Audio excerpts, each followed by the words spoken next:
whether you've already signed up or you're thinking about signing up, or you may have just met us and we haven't even done an eval yet with your player, but they're in 7th to 9th grade and they're looking toward playing high school basketball. That's really what this program is about. So first step is to show you kind of the big map overview.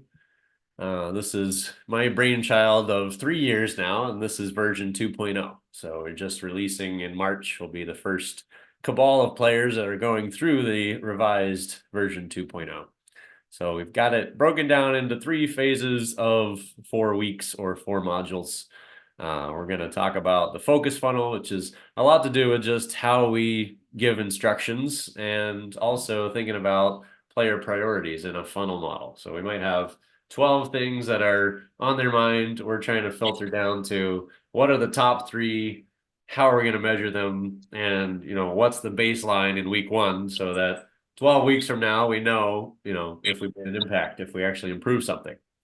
The second week is from the sneakers up, so all about footwork, where we spend a lot of our time, where I spend a lot of my brain time, is how to get players better from the sneakers up. Then we go to the 3 pillars of defense. We go through ball handling with the unguardable ankle breaker. It's the most dramatic way I found to say that. The finisher is all about finishing around the rim. So we don't just call it layups, which people think about as one thing. We call it finishing, where there's 32 different finishes that we like to get your player good at. And then deep range assassin, we're working really on shooting and how to get more power and range. Situational skills is kind of our first foray into the realm of decision making, which is the second area where I spend the most of my brain time. We get their feet operating and we get their brain operating, then everything else kind of starts to take care of itself. The inside job is all about playing out of the post, how to use the post if you're a guard, how to be in the post and operate as a big man or a big woman if you're inside a lot and probably not touching the ball right now, where most players tend to be. And then we get into creating shots, both off the move, without the ball in your hands, after you catch it, and off the dribble.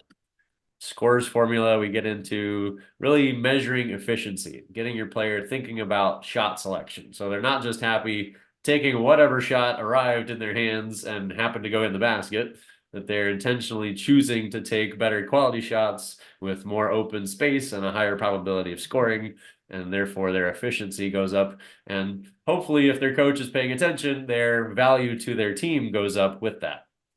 And then we start talking about the advantage multiplier. Actually, had a great session tonight with one of the aspects of this tonight, what we call a hockey assist, driving and passing. So moving the defense in, spreading them out, moving them sideways, trying to multiply advantages as a team so that we don't have the ball stop and the defense gets reset and ready to guard us all the time.